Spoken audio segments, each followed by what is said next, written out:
Hello. You're tuning into another episode of The Wunderkind Show. Today's first topic, Speak asks if Lamar's involvement will finally get the Ravens over the hump. Look, I actually laughed at hearing this, watching it, whatever. What I'm going to do is I'm going to play the clip from Speak, right, from Fox, you know, with Acho and Joy Taylor and them and Shady McCoy, and I'm going to play it. And I disagree. I think that Lamar's more, they're leaning into him more, will do the offense look a little bit different, but there's some things that they said that I actually agree with. So what we're going to do is we're going to play this clip, and then we're going to break it down, all right? So without further ado, let's hear it and then break it down. Let's get it started. I don't know where I stand on this, but I'm excited to hear your answer. You expect Lamar's involvement to get the Ravens over that hump? Well, this means nothing. Oh.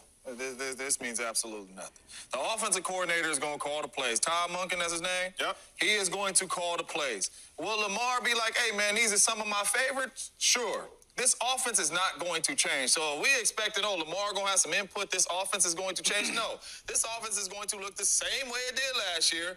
They ran the ball the most out of anybody in the regular season. We wanted them to run it in the postseason. They might run it a little bit more in the postseason. But playing with Aaron Rodgers, Mike McCarthy was going to call his offense. Now Aaron Rodgers would come in there and say, hey, man, y'all get in here, receivers. These are the 5 plays I like. Y'all give me 5 of the plays that you guys are really comfortable with. Not no different crazy plays, just on Mike's radar to, hey, man, we really like these plays. You may like some other ones. We are really comfortable with these plays. Let's run these. But seeing an offense change just because you think he's going to have no input, no, it is not going to be like that. It will be some things, hey, coach, man, I'm really comfortable running these pass plays. Sure, let's get to those a little bit more. But him just putting his stamp on it and being able to design plays and all that, none of that is happening. So as a Baltimore fan, if you think that's happening, you're going to see the same offense. What I'm going to do is I'm going to speed this up, right? There's another part of the clip I want to show, right? Because Shady doesn't believe that, of course, the same thing. I'm going to play his part too, right? Then we're going to break it down, all right? Only reason I'm not playing Joy, and I like Joy a lot, is because she just pretty much agrees with Jones. But she literally says pretty much the same thing. Her part was only like 20 seconds. So let's keep it going. I mean, that team they had last year was phenomenal. Best team defense that you could ask for, right? You got some wide receivers finally, and new offense coordinator that's using your ability to throw the ball as well as run it. I don't think it gets any better. But I do love the fact that they're giving him the option to help out, right? To make a player comfortable. The most important player on a football team is the quarterback. Yes, sir. Make him comfortable. That's all the right ways to win. That takes me back to Tampa when you were talking about Aaron Rodgers and up and down 2020 when we won a championship with Tom Brady and the Bucs. It was up and down with the offense. Guys are injured, up and down, trying to Yeah, I remember this. He's I been remember for 20 years with the Patriots, comes to a new team, so it's a new offense for him. But when we start really clicking at the bye week is when Brian Leftwich, the offense coordinator, and Bruce Arians, the head coach, and Tom Brady, they got together, right? Because it was a lot of that, hey, it's my offense type of thing. And Tommy's more laid back or whatever, you the coach. But when they got together and said, listen, these are the plays I want to run. This is the style I want to play at. Can we mix up what you do special as Tom Brady and then as the coach, Bruce Arians, and Brian Leftwich, let's do it together. And that's when we started clicking. So I do think it will help the Ravens offense, give you what Lamar Jackson likes and loves. Look at Patrick Mahomes and Andy Reid. Andy Reid, the way he coaches is different from how Patrick Mahomes came into the league from Texas Tech, right? Wow, loose cannon, right? What's they call them dudes? Gunslingers. He's that. Andy don't really like all that.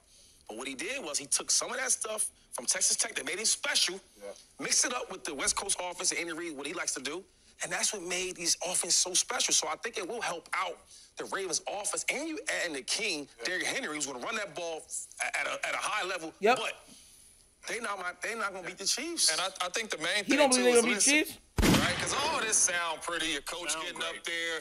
Lamar going to be involved. What you think, Lamar? But That sound good. Because I remember with Coach Mike, we used to be out there at practice. We would run 1,000 plays at practice and run 2 of them in the game. And you like, Coach, why we out here running all these plays? Rapping all these plays for no reason. Aaron will be like, come to the huddle. It's 3rd and 5. I know the call. I'm staying out here. It's Denver. I got to slant the DB no 2.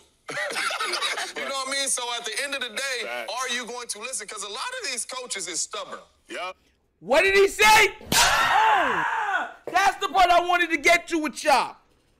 It took a little bit, but you already said, run all these plays, do all this work, practice all this practice. Practice? We're talking practice? And only run 2 of those plays. Don't even do what y'all were doing in practice.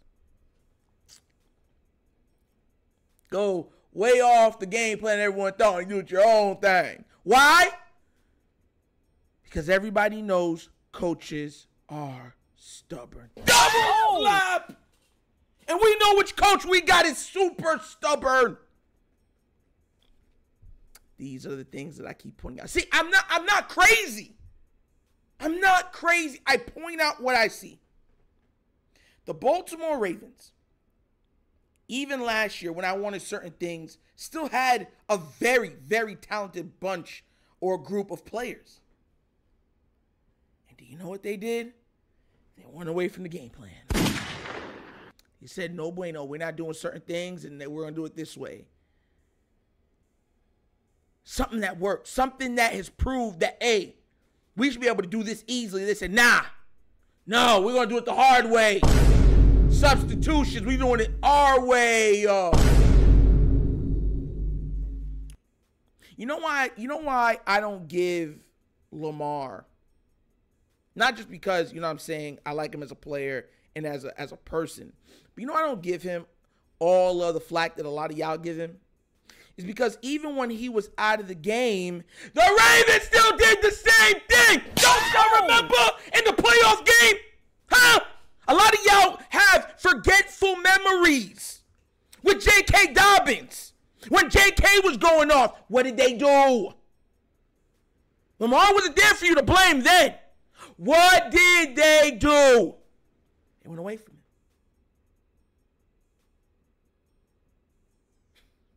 On the goal line.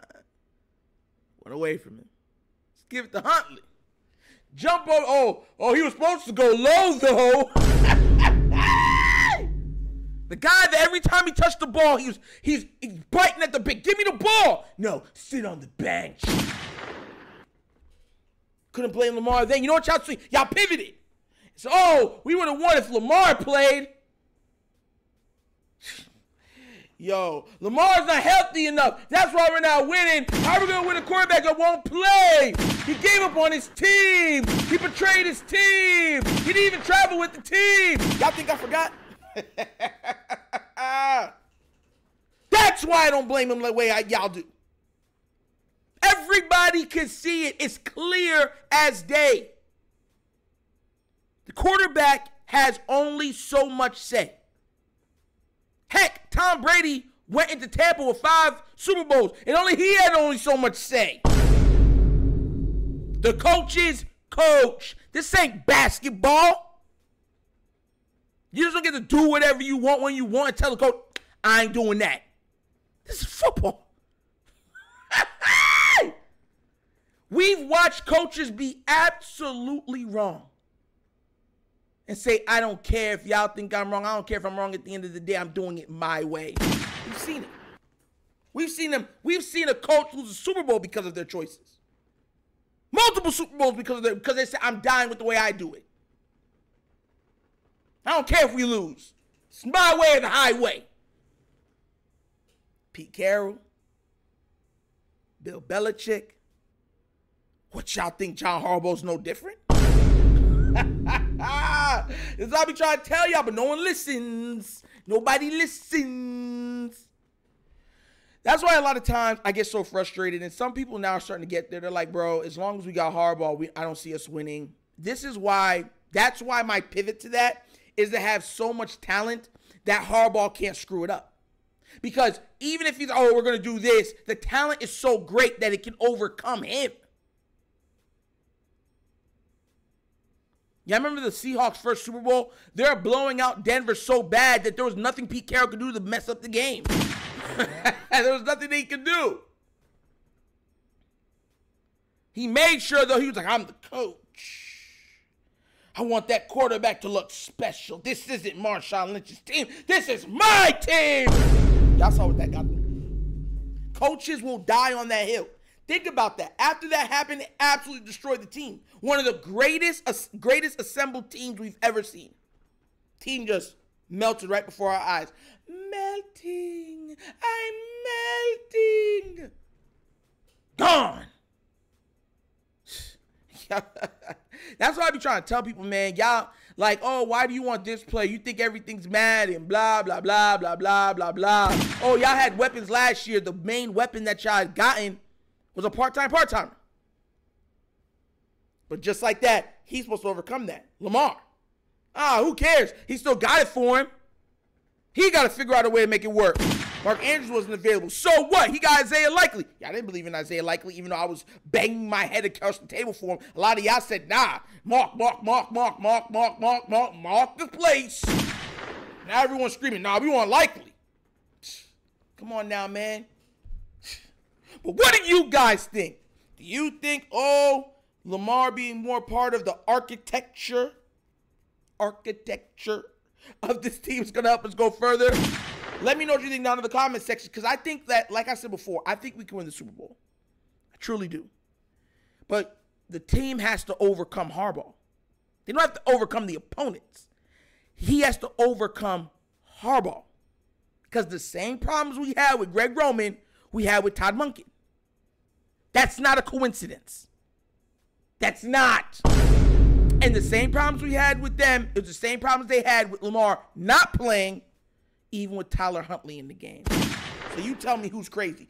Let's see who didn't miss no games, who has been the consistent force moving forward.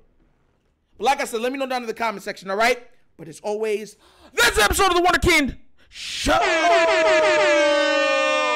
Thank you for watching. Y'all know how we get down. We have fun and we laugh, but everything we talk about rooted in what? Facts and truth. Please do remember, like, subscribe, hit that notification bell, and leave a comment. You know I love the comments. And if you have not done so already, check out the Wunderkind Show's Patreon. Yes, 3 tiers of content goodness waiting for your consumption. Give it a look, give it a try. Let me know what you think. And if you would like to donate to the channel, help out with equipment and such stuff like that, bottom of the screen, QR codes to a Cash App. Cash App's located in the description of every video that we do. And the name of it is The Wunderkind Show. Super easy. And before we go any further, I want to give a shout out because somebody donated. Daniel Reynolds says, keep up the good work. And he donated a very nice $10 donation.